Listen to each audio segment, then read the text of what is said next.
Russia వెనుక India చైనాలో ఒక అదృశ్య శక్తులు అనమాట. ఒక రకంగా చెప్పాలంటే 57 దేశాలు ఉక్రెయిన్ వెనకాల ఉండి రష్యాకి ఎగ్నెస్ట్ గా పోరాడుతున్నాయి. రష్యా అనేది ఎకనామికల్లీ సూపర్ పవర్ కాదు, ఇప్పుడు మిలిటరీ సూపర్ పవరే, భౌగోళికంగా సూపర్ పవరే. జనాభా పరంగా సైనికులు అంతగా దళాలు పెద్ద బలంగా లేవు, 15 కోట్ల మంది జనాభాలే, చాలా తక్కువ అనమాట. కానీ రష్యా 57 దేశాల కూటమితో యుద్ధం చేయగలుగుతుంది. ఎందుకంటే ముఖ్యంగా ఇండియా చైనాలు రష్యా యుద్ధానికి పెట్టుబడి పెట్టడం వల్ల. గుర్తుపెట్టుకోవాలి, 2022 ఫిబ్రవరి 24న రష్యా ఉక్రెయిన్ యుద్ధం ప్రారంభమైనప్పటి నుండి సుమారు ఒక $800 బిలియన్ విలువైన గ్యాస్ ఆయిల్ని రష్యా నుంచి చైనా ఇండియాలు దిగుమతి చేసుకోవడం జరిగింది. భారతదేశమే సుమారు $300 బిలియన్ విలువైన ఇంపోర్ట్ చేసుకోవడం జరిగింది, ఏ ఇంపోర్ట్స్ అయితే.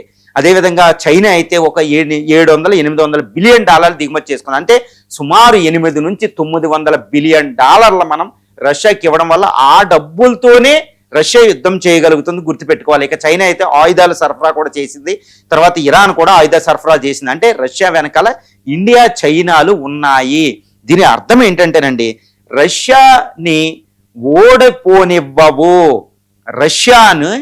రష్యాని గుర్తుపెట్టుకోవాలి, ఈ పదం, రష్యాని ఎట్టి పరిస్థితుల్లో ఓడిపోనివ్వవు ఎవరు, ఇండియా చైనాలు. ఎందుకంటే రష్యా అలా పోరాడుతూ ఉంటే అందరూ అనుకుంటారు అమెరికా ఇప్పుడు ఉక్రెయిన్ని రష్యాతో యుద్ధం చేపించడం వల్ల రష్యా బలహీనపడుద్దని నాటో అమెరికాలు కోరుకుంటున్నాయి. కానీ అది జరగడంలే, రష్యా బలహీన పడతలే.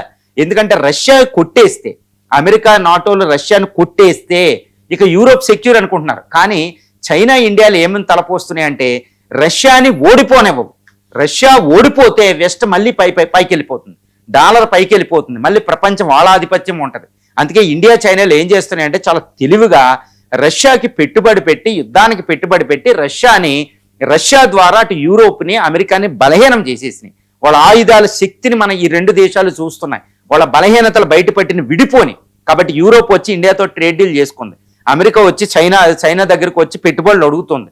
చూడండి, అటు అమెరికా యూరోప్లో విడబాటు వచ్చి వాళ్ళ యొక్క బలహీనతలు బయటపడడం వల్ల యూరోప్ ఆధిపత్యం పోతుంది, అమెరికా ఆధిపత్యం పోతుంది. కాబట్టి రష్యా అనేది యుద్ధం చేస్తూ ఉంటే ఇండియా చైనాలు రైజ్ అయిపోతున్నాయి. దాన్ని రిక్ కూటమని చెప్పవచ్చు. ఒక అద్భుతం ప్రపంచంలో ఆవిష్కృతం అవుతుంది అనమాట. రష్యాని ఓడిపోనివ్వవు, ఇండియా చైనాలు ఓడిపోనివ్వవు, ఏదో ఒక విధంగా పెట్టుబడి పెడుతున్నాయి. అందుకనే పుతిన్ ఇండియా వస్తారు, పుతిన్ చైనా వెళ్తారు, ఇంకా ఏ దేశం కూడా వెళ్ళరు. చూసుకోండి, ఇండియా చైనాలే రష్యాతో యుద్ధం చేపిస్తున్నాయి.